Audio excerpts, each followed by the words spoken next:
Nama saya Faza Meong. Saya sekarang sebenarnya saya bingung. Saya ini dibilang komikus juga karena saya udah ada 7 komik yang populer judulnya Shizuki. 7 komik saya ini semuanya ada Shizuki-nya gitu. Jadi saya sekarang lagi mengembangkan karakter yang berjudul yang namanya Shizuki. Sedang mengembangkan gamenya juga, animasinya, ada websitenya, ada sosial medianya. Jadi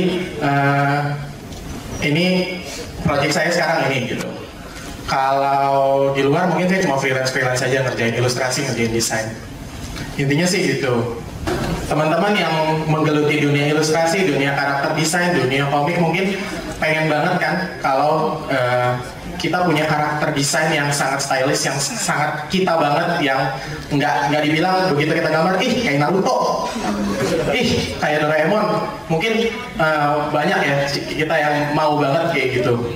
Jadi di sini saya mau ngebahas tentang gimana supaya karakter desain kita itu punya style sendiri. Bukan style sendiri juga, pasti yang namanya style itu terpengaruh dari berbagai macam gaya, terpengaruh dari berbagai macam yang sudah ada. Jadi di sini kita akan kupas. Oke, lanjut. Gagal juga. Nah, ini ada konsep sketch oleh Andre Medina, karakter desainer lah pokoknya lah. Di internet juga banyak gambar-gambarnya. Kita lihat di sini gimana dia membuat karakter yang sama, tapi dengan gaya visual yang berbeda. Oke, coba next lagi. Begitupun ini. Ini karakter burung ya, tapi macam-macam sih jenisnya. Nah, dari yang kita lihat tadi berarti ada yang namanya sebuah proses untuk mendevelopment, untuk mengembangkan sebuah karakter desain, satu karakter atau berbagai macam karakter, ada yang namanya proses. Jadi nggak ada karakter kita bikin langsung instan, langsung jadi. Kita pasti ntar kalau secara teknis kita coret-coret dulu, kita nanya pendapat orang dulu, kita lihat referensi dulu segala macam. Kenapa kita harus punya karakter atau gaya gambar atau karakter desain yang punya style kita sendiri gitu? Kenapa gitu? Sebenarnya sih nggak masalah kalian yang gambar dengan gaya Jepang, dengan gaya yang Naruto mirip banget, gambar Doraemon, gambar gaya Amerika, gambar Superman mirip banget, itu sih juga nggak masalah. Cuman inilah kekuatan kalau kita punya style sendiri. Pertama, kita yang pasti unik. Kalau unik, orang akan cepat mengenal karakter kita. Orang akan cepat tahu karakter kita. Setelah itu berbeda. Dengan karakter yang berbeda, itu juga yang akan diterapkan setelah itu identity. Jadi dengan style yang kita punya, dengan karakter yang visual yang kita punya, ini kita masih ngomongin visual ya. Kita bisa punya identitas sendiri ketika kita gambar sesuatu, wah ini gambarnya si A nih, wah ini karakternya si A nih. Kita jadi punya identitas tersendiri.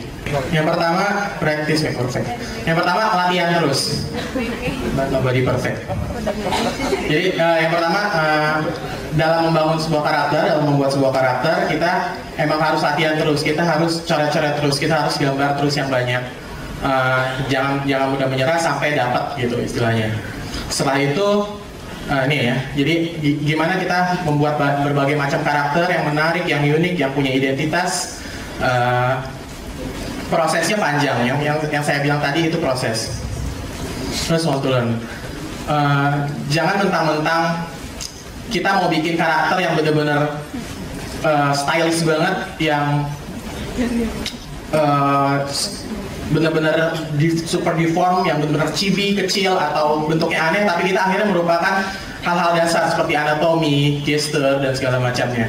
Ini sebenarnya penting karena ketika kita kembali lagi belajar ke dasar, untuk nantinya kita membuat karakter yang lebih stylish, lebih unik, itu nantinya akan lebih gampang. Selanjutnya, build up your reference. Jadi referensi kita jangan itu-itu aja. Untuk membuat karakter desain yang memang stylenya original, nggak ada yang original sebenarnya, yang kita banget, kita harus punya referensi banyak. Jangan referensinya komik Jepang, terus referensinya komik Amerika, terus kalau kita memang punya motivasi untuk membuat karakter yang desainnya kita banget, kita harus mau gitu, harus mau punya referensi, mau belajar, mau melihat, perkaya otak kita terhadap visual yang gayanya berbeda-beda. Kayak misalnya ini kita ada Tintin, ada Sailor Moon, ada bahkan kalau kita ngomongin gaya manga pun, gaya Jepang pun stylenya juga bermacam-macam gitu.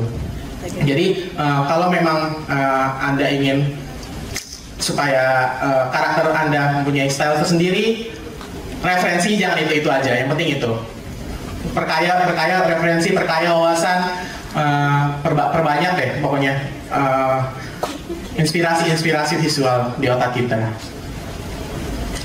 Setelah kita udah punya banyak referensi, kita udah punya dasarnya, kita udah ngerti dasarnya, udah belajar anatomi karakter, desain, udah belajar gesture, ekspresi segala macam. Kita coba be different, kita coba jadi yang berbeda. Ketika mendesain karakter, gimana caranya berbeda? Karena kita sudah punya banyak referensi, kita bisa menggabungin semuanya, lalu outputnya akan yang berbeda. Nah, ini contohnya. Ketika referensinya cuma itu doang, maka gaya gambarmu bakal gini-gini doang terus. Ketika kita punya multiple source, maka hasilnya mungkin akan berbeda. Jadi akhirnya saya coba gimana sih supaya kita bisa berbeda. Ini formulanya. Pertama, kita harus mempunyai referensi banyak dan get inspired. Kita terinspirasi, lalu kita modif.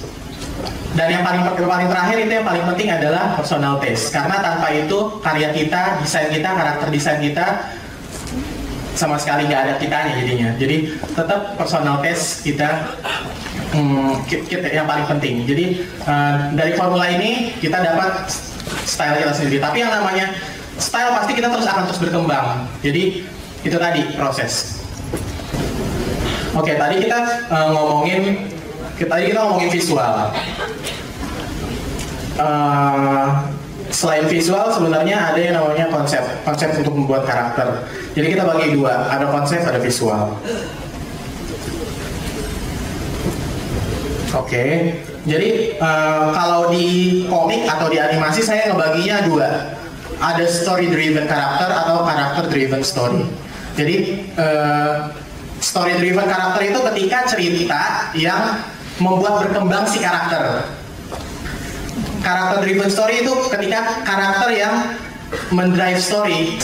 Ciri khas yang membuat karakter Anda terlihat unik, terlihat menarik. Oke. Nah, ciri khas itu banyak banget yang bisa kita eksplorasi. Dari segi konsep kita bisa konsepin ciri khasnya. Dia punya gaya bicara yang khas, dia punya gaya tertawa yang khas, dia punya gaya berjalan yang khas, gesturnya yang khas gitu kan. Misalnya kalau jalan sambil celukan atau apalah segala macam, tergantung konsep kita. Terus misalnya dia punya slogan andalan. Kalau di Juki yang saya bikin karakternya, dia punya slogan katanya anti mainstream gitu, padahal udah mainstream. Terus kita juga konsepin bagaimana kostumnya, bagaimana penampilannya misalnya dia di musim panas, bagaimana penampilan dia di kalau sekolah segala macam lah kostum-kostumnya. Itu masih secara tertulis dikonsepin. Nah ini sifat tadi. Sifat biasanya kita list tuh positifnya apa, negatifnya apa yang disukai, apa yang tidak disukai. Sebenarnya sih biasanya sih gini untuk konsep sifatnya. Nah setelah itu kita udah bikin tertulis semua tuh, kita bikin sketsanya, kita bikin konsep sketsanya. Misalnya ya kayak gini lah, kita masih coret-coret gitu, belum fix visualnya. Setelah konsep sketch udah, ini konsep sketch misalnya, ini saya ngedesain karakter Arjuna. Ini juga karakter si kucing garong. Ini masih konsep sketch ya, contoh-contohnya.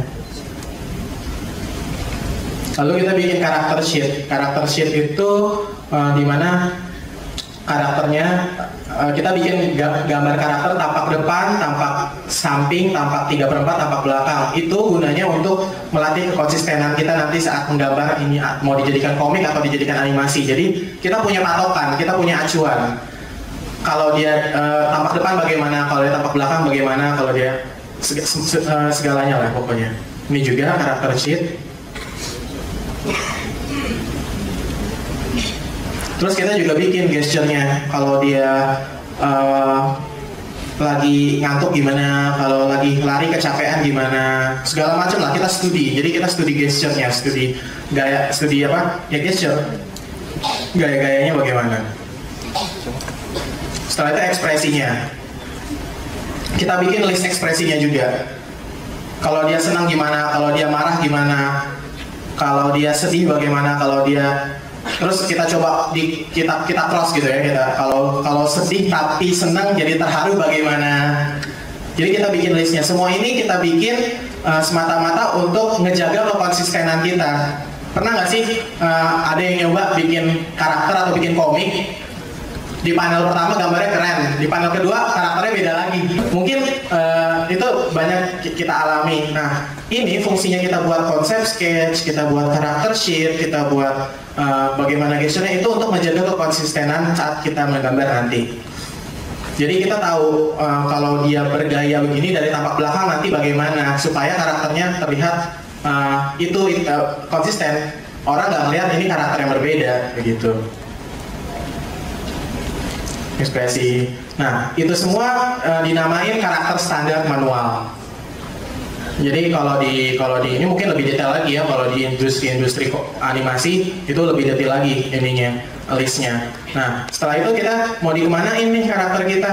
Mau dijadiin komik, mau dijadiin animasi, mau dijadiin game, mau jadiin maskot, brand, atau apapun yang mungkin sangat potensial untuk kita sendiri, untuk orang-orang banyak.